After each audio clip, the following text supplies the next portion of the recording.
Hey there guys, I'm going to start the stream to Robert Sepehr's Evolution of Consciousness, of course into an OompaVille video. So I pontificate, as I record for the first time, I pontificate the evolution of consciousness and the megachurches and what we can do as the amazingness of cataclysmic ecstasy to infinity here on this plane. Let's get into it. Many fungi rely heavily on airflow as their primary method of spore dispersal. Spores are produced in massive numbers, billions per mushroom, typically located on ridges underneath the cap designed to maximize exposure to air.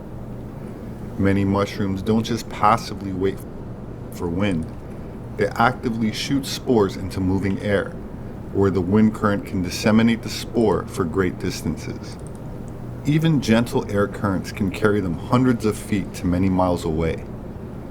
But what about environments where there's no wind? Glowing mushrooms in caves and many other fungi in still air environments do not rely on wind for spore dispersal. Bioluminescence plays a fascinating, indirect role in this process by attracting specific animals and insects that act as spore carriers in places where passive air movement is almost non-existent. Nocturnal flying and crawling insects are drawn to the light in these otherwise pitch black environments, landing on the glowing mushroom, picking up sticky spores on their bodies, then flying or crawling to another glowing colony elsewhere in the cave system, depositing the spores when they land again. This turns the insects into the functional equivalent of pollinators, but for fungal spores. In forests, wind is reliable, so most mushrooms are dull colored and release spores into the air currents. In deep caves, wind is negligible. Emitting even a faint green light turns a completely dark environment into a beacon that recruits mobile animals to do the dispersal work that wind would otherwise perform. Studies on New Zealand's glowworm caves and Brazilian caves showed dramatically higher insect visitation rates to glowing versus non-glowing fruiting bodies. Bioluminescence doesn't move the spores itself. It lures the insects that do the moving, effectively replacing wind as the primary agent of long-distance spore propagation in cave ecosystems. And the deeper the cave, the less airflow, and the more likely one will run into bioluminescent habitats. That said, entering many deep cave systems is either formally forbidden, heavily restricted, or effectively impossible for the general public. In some cases, one can obtain a permit, but only after rigorous vetting and oftentimes following a strict quota of only a few entries per year. In our model of the ecstasy of infinity, the child aspect relative to the animal, mother, plant, father, child aspect is the fungal aspect, and I hope that that resolves some of the goodness caves in the Caucasus, Crimea, or near borders are inside restricted areas. Certain caves in China and North Korea are state secrets or inside closed military zones. There's a child in aspect. Mexico, the US Southwest, Australia, and Papua New Guinea, the deepest or most significant caves are on private ranches or indigenous territory, and entry is denied. Of the roughly 100 cave systems deeper than 1,000 meters, and thousands of significant unexplored wild caves, fewer than 10 or 15 are openly accessible to experienced recreational cavers without special permits. The vast majority of the world's most spectacular or scientifically important deep caves are either completely closed or so heavily restricted that only a tiny number of people ever see them, which makes the world's legends regarding inner Earth habitats, such as Agartha, Shambhala, or Asgard, even more mystical.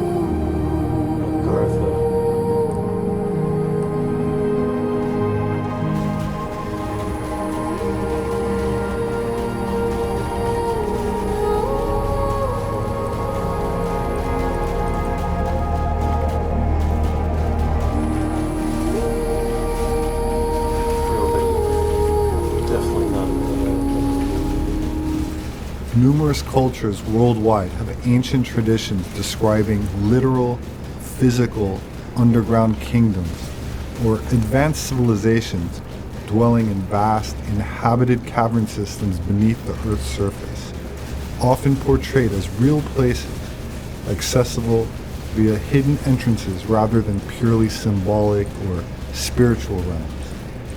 These include the Celtic people, with fairy realms and mounds leading to underground palaces, Hindu and Indian epics, populated with subterranean Naga and realms inhabited by serpent beings, various Native American tribes, such as Hopi legends of emerging from beneath the Grand Canyon, Lakota and other plains tribes, stories of cavern-dwelling ancestors, Amazonian indigenous groups describing vast, lighted cities, 15 or 20 levels underground, guarded by entrances in the jungle, Germanic and Norse mythology concerning the literal underground realms of dwarves and dark elves, aspects of Greek mythology that interpret Hades as a physical subterranean kingdom beyond the purely afterlife interpretation, certain Inuit traditions with tales of a warm, lighted, inner earth inhabited by giant people, some Chinese legends that speak of underground dragon palaces, Andean and pre-Columbian South American cultures with tales of inner earth refuges during cataclysms in subterranean cities of the Chinu, Irish and Scottish Gaelic folklore of extensive hollow hill kingdoms of the Tuatha De Danann and other beings, and Mongolian and Central Asian steppe people, as well as Tibetan and Buddhist traditions regarding the hidden kingdoms of Shambhala and Agartha located inside of the earth.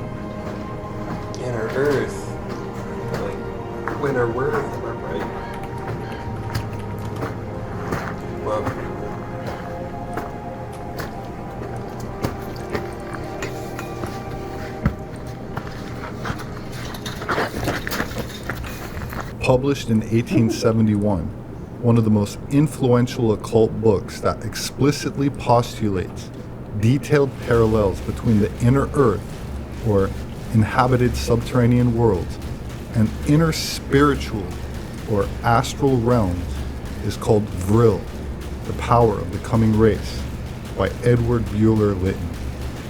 While it's presented as a novel, it was written and widely interpreted in occult circles as a thinly veiled revelation of esoteric truths. In it, the narrator descends into vast subterranean caverns and discovers an advanced subterranean civilization. It is implied that the inner earth is not merely physical habitat, but an inverted spiritual realm where higher beings dwell. The energy called Vril is simultaneously a physical force and a psychic power akin to Kundalini, Odic force, or Chi in other esoteric systems. The subterranean world mirrors the hierarchy of spiritual planes. The deeper you go physically, the higher you ascend spiritually.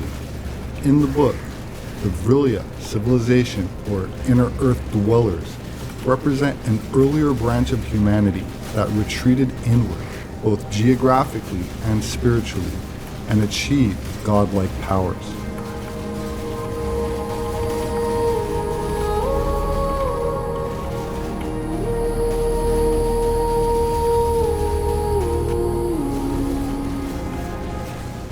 This theme of going inward to attain higher states of conscious awareness was also mirrored by the author of the book Stalking the Wild Pendulum by Itzhak Bentov, a Czechoslovakian-born scientist, inventor, and mystic.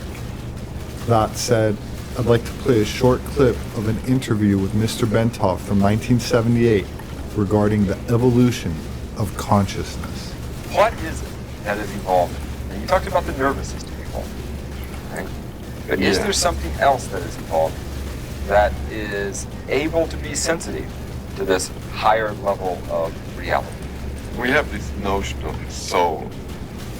Most people, when talking about the soul, it's a kind of non-physical thing, it's highly theoretical. And so when you go to church, you take this soul out of the closet and polish it up a little bit, and then you go to church and you have one with your soul. Then you come back and put it back in the closet till next week. So that's about the idea of the normal person, the soul. But actually that's not the case. I mean, we don't have souls, but it's just the other way around. The soul has us. So that is that thing that evolves, the permanent, eternal thing is the soul, and the body is a kind of disposable thing. And as you know, you use a body, like a car for 80,000 miles, 100,000 miles, and you junk it, and that's it, you get another one. So it's the driver is the soul who uses the body for a while, and then he runs it into the ground and he gets another one sooner or later. And so it's the soul which is experiencing evolution, and not our personality, not our physical existences. That is, the soul is the repository of information that we gather during life. Well, okay, maybe we should draw another diagram. Physical bodies are here, and another physical body, and this is Joe, and this is Jim, and this is Sarah, etc. Now, clearly, this is the physical level, yeah? Now, on this physical level, we're all separate. You sit there, and I sit here, and we're all separate. Now, let's draw another level. This level is slightly higher, and let's call this the level of the soul, yeah? Well, there will be some mingling here. Let's draw this person as extending to practically infinity this way. Now, look what happens. At the physical level, we're separate. And there's this much distance between us. Let's say that on the soul level, this person extends this much, and the other person gets slightly mixed in with him. That is, the souls are, in a way, in touch with each other. Okay, they overlap, these two lines. Now let's go now to the higher level, and let's call this, say, the level of the higher self, which is kind of the boss of the soul. There, what we find is that this fellow's higher self extends this much, and the other fellow extends this much. There is more overlap between them. On the very highest level, which is a high spiritual level, we are basically overlapping completely. Everybody is overlapping everybody else. In other words, everything and everyone is everywhere. In other words, we've become omnipresent. This is the state of highly spiritual perfected beings, or gods, you may call them. Okay? Okay, and so that we exist on all of those simultaneously. On all of them simultaneously, So then, but we're not aware of it. In your view, then, when we see each other as separate entities, that's only seen on one plane of reality. Correct. And so whether we like it or not, we're all evolving towards God. But it takes eons, so don't hold your breath. Is that the purpose of evolution? Not sure. Because at that point, you start understanding how the system works. And one of the good things about the system is that the system wants to teach you about itself. What is It's a good system. Yeah. What does it want to teach you? Well, if you are omnipresent and you're all-knowing, that is the state which the system wants you to be in. Because the system is an intelligence or information gathering system. And it's also freely distributing that information. In your view, we all started off somewhere a long time ago in which there was sort of undifferentiated matter, which slowly, millions and millions and millions of eons, evolved into a very complex organism that we now call a human being. And it has a nervous system which we at this particular point in time understand as being sensitive to certain levels of reality, to our eyes, our ears, our nose, other sensory perception. And that's sort of what we call material ordinary reality that enables us to drive cars and do our work every day. However, there is an evolutionary movement that will continue to push us beyond where we are today. And the thing which is going to be pushed is our soul. And that at some point, we will have these experiences of elevated consciousness in which higher realities are not only seen but lived, and ultimately, we come into perfection. Whether we like it or not. Yeah? Can we speed that up by doing it? Yeah. Well, you use the meditative techniques which push the nervous system a lot faster than the normal evolutionary rate. Those techniques are available. Itzhak Bentov discusses various techniques in his work, including tantra and methods of exciting the central nervous system, which facilitate access to heightened perceptions of spiritual realms. He describes the mechanics of Kundalini awakening, where the chakras or energetic channels are accessed by raising one's life force energy up the spine. He approaches these topics from a scientific and engineering rather than traditionally religious perspective, describing the Kundalini force as a measurable bioenergetic and mechanical phenomenon involving cerebrospinal fluid pressure, piezoelectric effects in the spine, and standing waves in the aorta and ventricles, using tantric terminology, but translating it into physics and physiology. Bentov explicitly mentions tantric practices and Tibetan Tantra when discussing accelerated methods of raising Kundalini energy safely, utilizing breath, visualization, and transmuted sexual energy. Bentov describes sex energy as the raw, lower frequency manifestation of the same life force that, when refined and raised through the chakras, leads to higher states of consciousness and spiritual awakening. In his model, the primal urge is nature's way of ensuring reproduction, but the same energy can be consciously redirected upward and inward for spiritual evolution. In his book, Bentov explains that during intense arousal, large amounts of bioelectro energy are generated in the pelvic area. In ordinary orgasm, this energy is discharged outward.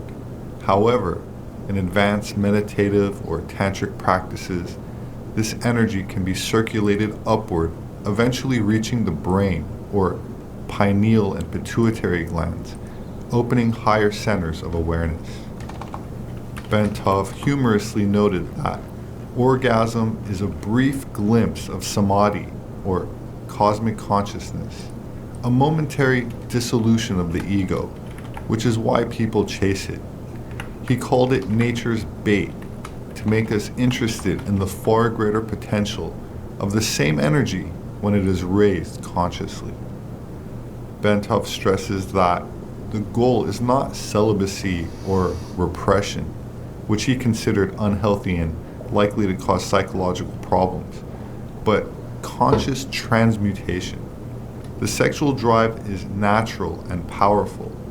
The spiritual path uses it as a rocket fuel rather than wasting or suppressing it. He viewed sexual energy not as something to be ashamed of or merely indulged in, but as the biologically built-in propulsion system for human spiritual evolution. The same force that, properly harnessed, propels consciousness from the root chakra all the way to cosmic awareness. The nervous system is that thing that gives us the picture of our realities. That is, our realities, that reality that you see all around you, the flowers and the chairs and the microphones and the teacup, is given to us by our senses.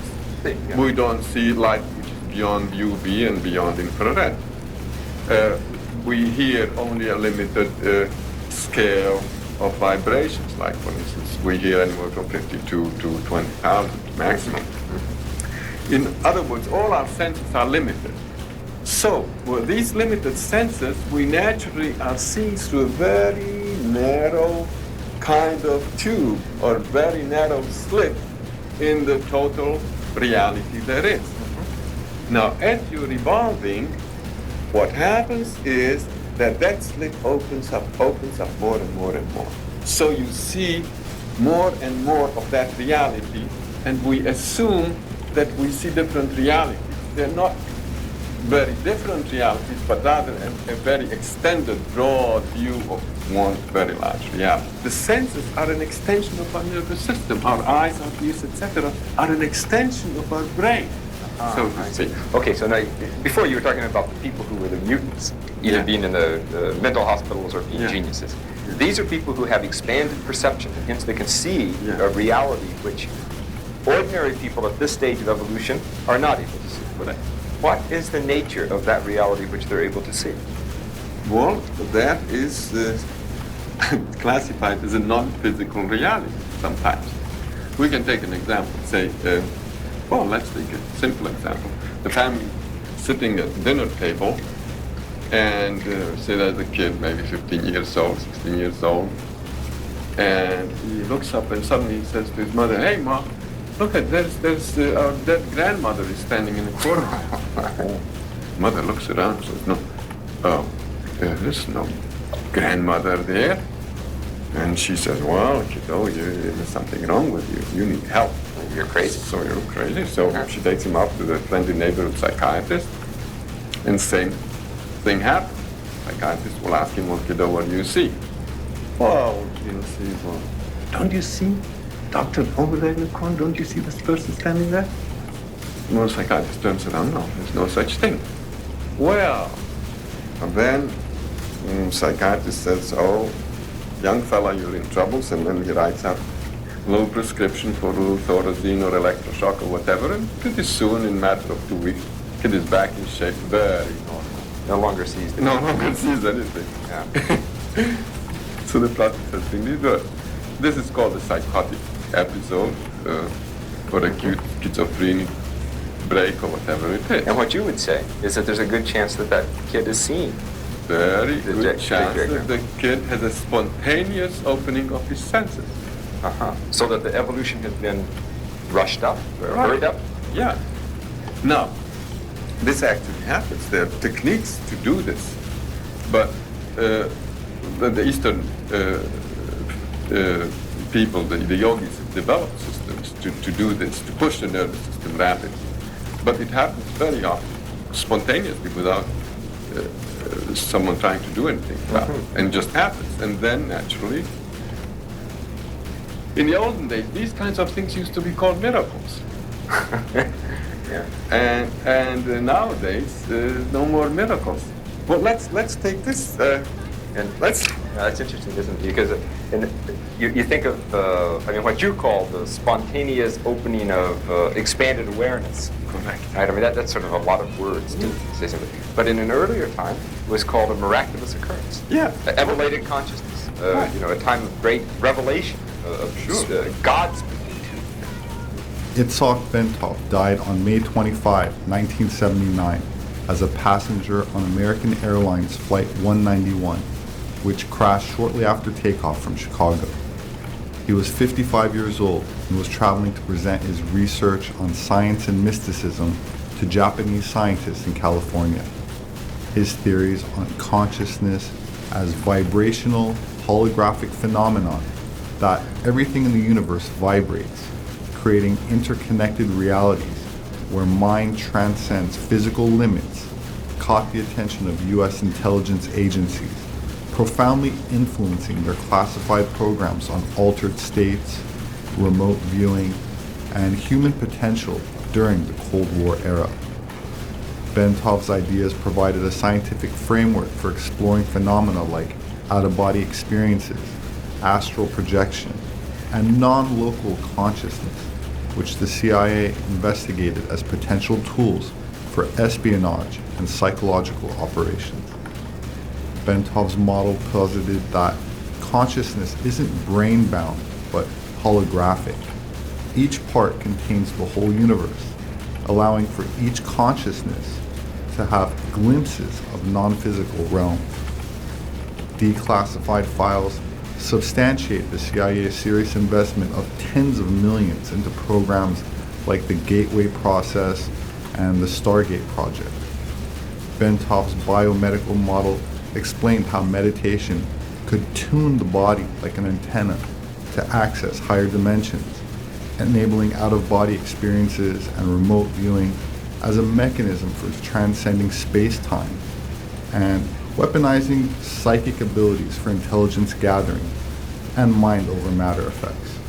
While Bentoff's death was officially ruled an accident, rumors persist of CIA foul play to suppress his expected presentation regarding his God formula, a vibrational equation allegedly proving that reality is malleable.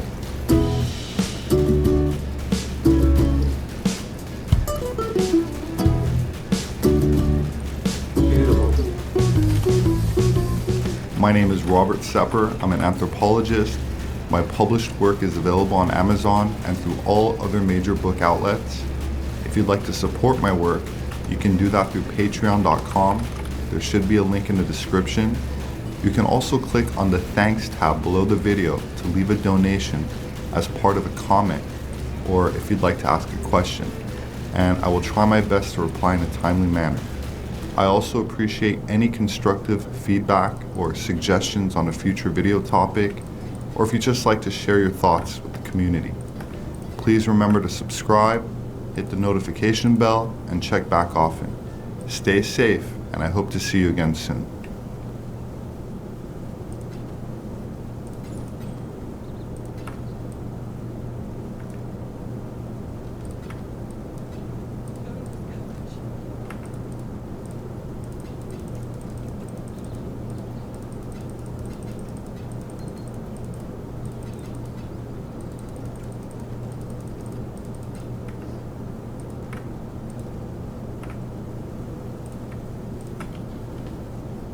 Thank you so much, Robert. Look close. Itzhak Bentoff, the program. Allegedly, there should be a link in the description. Persist of CIA foul play to suppress his expected presentation regarding his God formula, a vibrational equation allegedly proving that reality is malleable.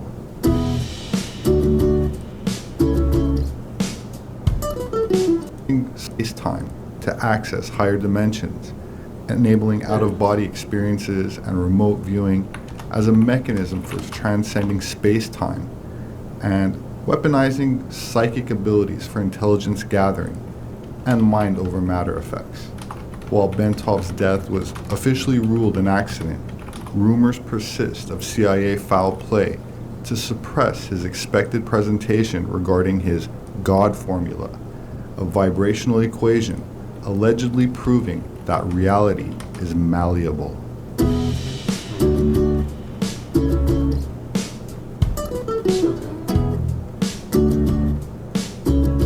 you so much, Robert. My name is Robert Sepehr. I'm an anthropologist.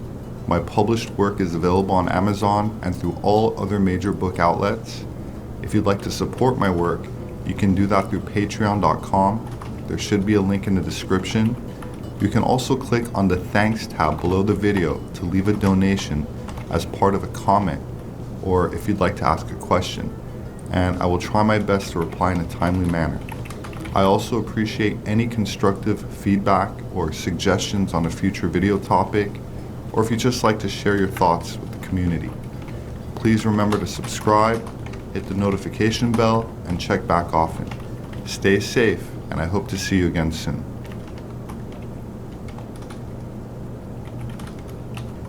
Mischief managed.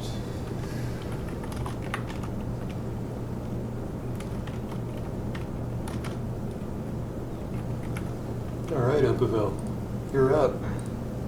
A hungry child and no means to feed. Imagine a mother with a hungry child and no means to feed that child. Let's say a baby. A baby that needs formula. This mother picks up the phone and calls a bunch of churches, some local churches and some mega churches. She asks for help in her time of need and says, I need formula for my baby. What do you think those churches would say? The mega churches and the small local churches. Comment down below! Don't actually comment down below, but this video is about mega churches and the sick state of what the f is happening in the world currently a little bit more. Pastors of megachurches and these prosperity preachers have filled their pews and lined their pockets. They have fleets of airplanes, private jets. Also, they don't have to fly in hot tubes full of demons. All right, guys, they drive home in their Rolls Royces to their $1 million mansions. Get in a long tube with a bunch of demons. Meanwhile, some people in America cannot afford to feed their kids, let alone themselves. There are a ton of people who are living like rock stars while raking in immense amounts of completely tax-exempt wealth, all the while being the most hypocritical examples of human beings to exist currently in the modern era. The institution of man can never not be corrupted. It's just the way that it goes. And for all their opulence and pouring tens of thousands of dollars, if not more, into extravagant Christmas Eve services, buying up stadiums so they can make even more money, or slowly taking over shopping malls, surely these organizations and people make time to set aside funds for those in need. Of course, they have to.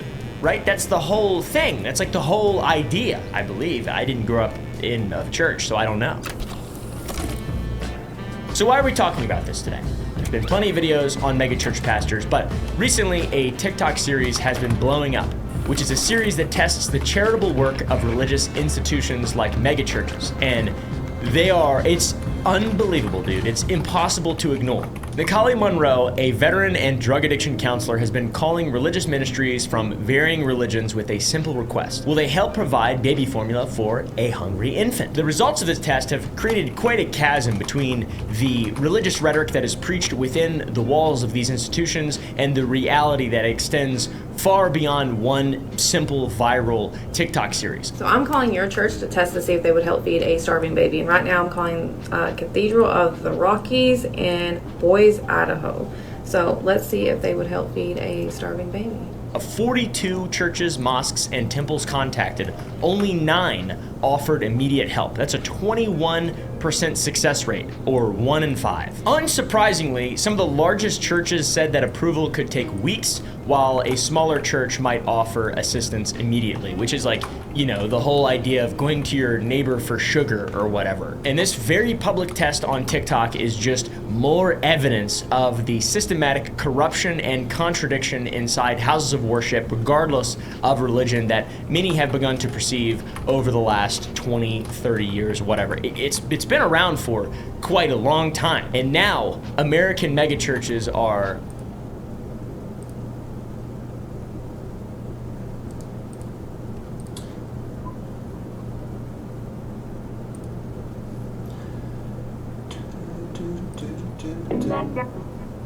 intermission.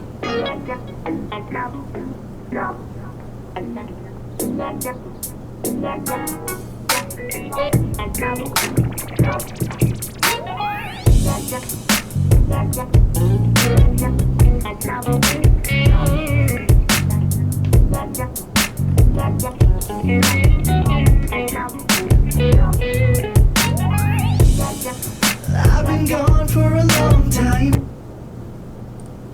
accumulate tradition inside houses of worship, regardless of religion, that many have begun to perceive over the last worship might offer. The largest churches said that approval could take weeks, while a smaller church might offer assistance immediately, which is like, you know, the whole idea of going to your neighbor for sugar or whatever. And this very public test on TikTok is just more evidence of the systematic corruption and contradiction inside houses of worship, regardless of religion, that many have begun to perceive over the last 20, 30 years, whatever. It's been around for quite a long time. And now American megachurches are accumulating staggering amounts of wealth with $100 million construction projects, once again, private jets, and pastor salaries in the hundreds of thousands of dollars, while only allocating 1 to 3% of their budget to actual charity, which is, I would say, completely unacceptable. I mean, we did a video, a rabbit hole, on the Church of Latter-day Saints, aka Mormons, and they do way more charitable work than that. Just saying. Same with Catholics. I know a lot of Protestants hate Catholics, all right, guys? Because they're weird. And they've got the Vatican. They've got a crystal skull, an alien skull in there, and that's really odd. But hey, man, it's the most charitable organization that's ever existed in history. So. Not that one is necessarily better than the other. They're all institutions run by people. People can be evil. For example, Donald Trump's previous spiritual advisor being indicted for child sex crimes. You know, that's the spiritual advisor of the United States of America. Did a bunch of child sex crimes in the 1980s. So this guy right here, this is his full name. This is where he lives as well, just, you know, for public information. Since he's a sex offender, you have to know that. You have to like be able to tell that stuff. You know, for safety and all that. So we have institutions preaching the teachings of a man who came from nothing, born in a manger, and commanded his followers to sell your possessions and give to the poor, and to not exalt yourself at a gathering and invite people of the streets to fill your parties. And somehow 2,000 years later, we have corporate empires making somehow money off of that for some kind of transaction of divine favor. I don't know, dude. This doesn't make any sense at all. Not even a little bit. Take Matthew 19:21. Jesus answered, "If you want to be perfect, go sell your possessions and give to the poor, and you will have treasure in heaven. Then come, follow me." Luke 12:33. Sell your possessions and give to the poor. Provide purses for yourselves that will not wear out, a treasure in heaven that will never fail, where no thief comes near and no moth destroys. Or Acts 2:44 through 45. All the believers were together and have everything in common. They sold property and possessions to give to anyone who had need. This is a really good example of what I'm going through and have been going through over the last couple years. I did not grow up in a Christian household. Okay, my parents are non-religious people. And I, myself, like to read some philosophers and have had a lot of anxiety in my life. And one of the philosophers I was drawn to over the last few years is Soren Kierkegaard, who is a very famous Christian philosopher who wrote a ton about the concept of the leap of faith. And I found that that was incredibly helpful to myself, not necessarily to believe in God and become part of an institution or Soren Kierkegaard, who is a very famous Christian philosopher who wrote a ton about the concept of the leap of faith. And I found that that was incredibly helpful to myself, not necessarily to believe in God and become part of an institution or any of these things, but to just have faith beyond what you know in your mind, and that's what's brought me down this route of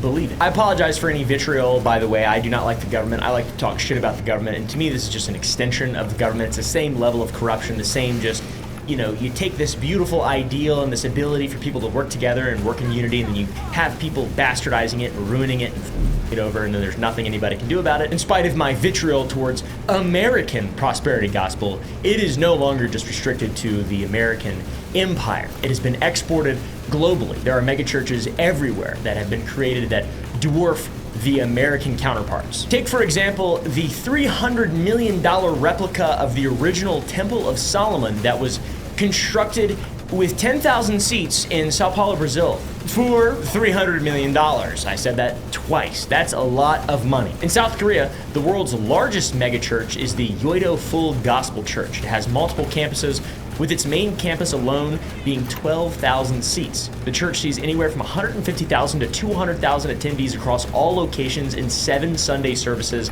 and an estimated total of 580,000 members back in 2023. Now, to be fair, South Korean megachurch with 580,000 members, I don't know if it has the same level of insanity that what's happening here in America. It could be a genuinely beautiful institution, I don't really know, where everybody goes and worships and people actually live the way that they're espousing. But who knows?